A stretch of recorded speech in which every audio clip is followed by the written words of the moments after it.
what this image is or the name of it? Does anyone know? Have any of you seen it before? Go ahead, Harry. End of the show. Yes. It's called The End of the Trail, and what I'm going to be talking about today is the beginning of the trail, and it's called The Trail of Tears. I'm going to give you a little bit of background about the artist who designed this. At first it was initially designed in all brass, but then there's like over 1 million different types of artwork that's out there in the internet. The person who created this is James Earl Fraser. The original piece he created was in 1892. His creation is based on the Native Americans being pushed from their homelands towards the Pacific Ocean. According to the Met Museum article, James says the idea occurred to me of making an Indian which represented his race reaching the end of the trail. This artwork depicts a Native American who embodies the physical exhaustion and suffering of a people forcefully driven to the end of the trail.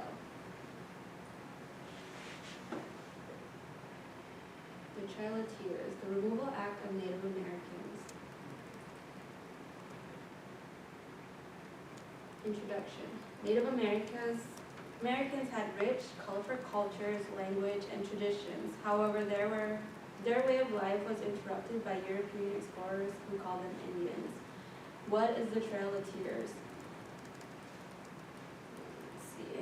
The trail is a route that the Native Americans took forcefully. A journey within itself that caused many to suffer in a gruesome, genocidal way, all because of greed, because of the gold.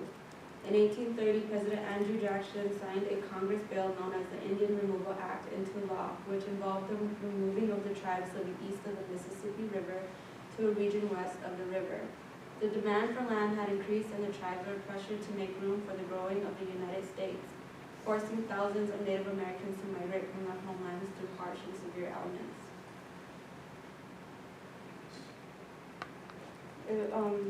The bill itself was designed to rid all the states of Native Americans. Where did the name Trail of Tears come from? The name came from the Cherokees.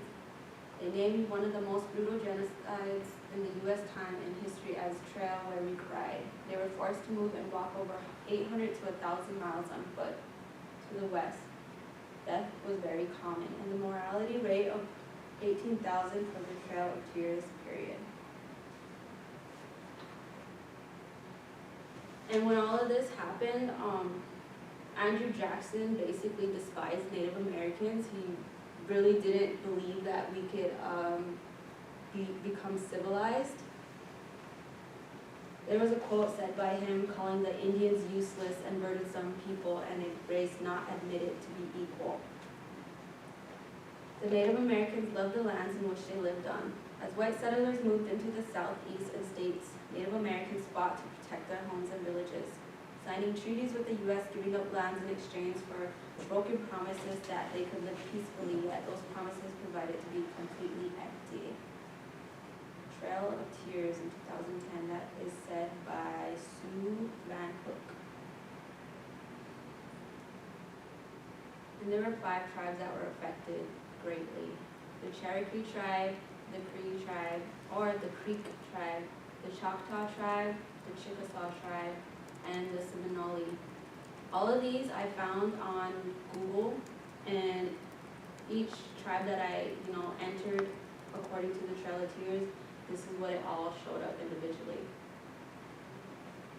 The Cherokee Nation is known as one of the largest Native American tribes in the U.S. As many as 17,000 were forced from their homelands, according to Sue Vanderhook. The Creek tried to reason with the government with the Removal Act, but fell prey to a variety of scams designed to separate them from their allotted land. The Choctaw, who negotiated a treaty that consisted of voluntary migrating west with the help of bribes in the form of large tracts of land in Mississippi and scholarships to Eastern schools for their children from the U.S. government. They simply got the best deal, most would say, that they could, and that by removing peacefully and promptly, the Choctaw avoided much of the violence, injury seen in the Creek and Cherokee removals. Although negotiations and treaties were established, the poor planning of the migration within itself cost the lives of many Choctaw natives due to disease, freezing temperatures, starvation, and many other exposures. It is said that one chief described the journey as the Trail of Tears and Death. mentioned that before. For the Chickasaw, the moving of the Chickasaw was probably the most prepared migration out of all the 5 tribes. Very few had perished during the relocation. As for the Seminole, they refused to be removed from their homelands and waged a war against a group formerly known as the guerrillas. The tribe is famously known for fighting for their freedom, costing the United States government millions of dollars. Eventually, the Seminole tribe became smaller and smaller due to continuous wars with the U.S.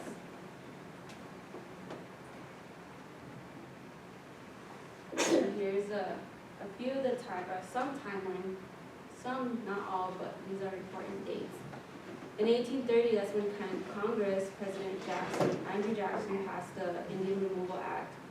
In 1838, the Cherokee began the long walk westward along the Trail of Tears to new land in Indian Territory, otherwise known as Oklahoma. The third event, 1861, American Civil War waged between North and South America, which the Cherokee fought on both sides.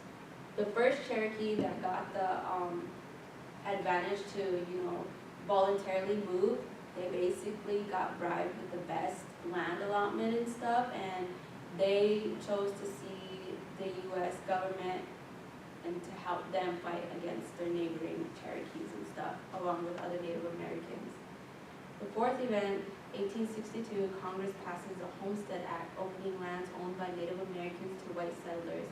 The beginning of the mass migration of Native Americans, which includes all of, the 5 Native American tribes that were affected the most. The fifth event, 1871, the Indian Appropriation Act is passed by Congress, giving established policies and executive orders instead of establishing treaties with Native Americans. That's because, the Native Americans' trust began to deteriorate with each treaty that was signed because the U.S. government basically gave them empty and broken promises. And by this time, there was over 60, or how does that go? I'll tell you the next date then, on the next one. And the sixth event, which everyone knows, 1876, the Battle of Little Bighorn. By then, all Native Americans were fighting for their lives in order to keep their ancestral lands. Conclusion. A cruel, monstrous policy that migrated over 60,000 to 100,000 Native Americans from their ancestral lands that resulted of an estimated of more than 10,000 unnecessary deaths of Native Americans. Between 8,000 and 18,000, along with the suffering of tens of thousands more, all because of greed of the federal government. Not only did this policy affect Native Americans, it also affected each race within the barriers of the United States of America, like African Americans, because they happened to be slave to the Cherokee, so that was kind of pretty sad. A cruel, I already said that, huh? Okay, and then according to Microsoft search, there was over, I already said that. After the removals, each tribe struggled desperately to continue to adapt to the new lands of what was now their homes. Alcoholism, disease, abuse, lack of resources had happily nested its rot encumbrance among each Native American tribe, causing so much generational grief for years to come. Until this very day, we as Native Americans still struggle to have faith and trust in the U.S. government. And that is all that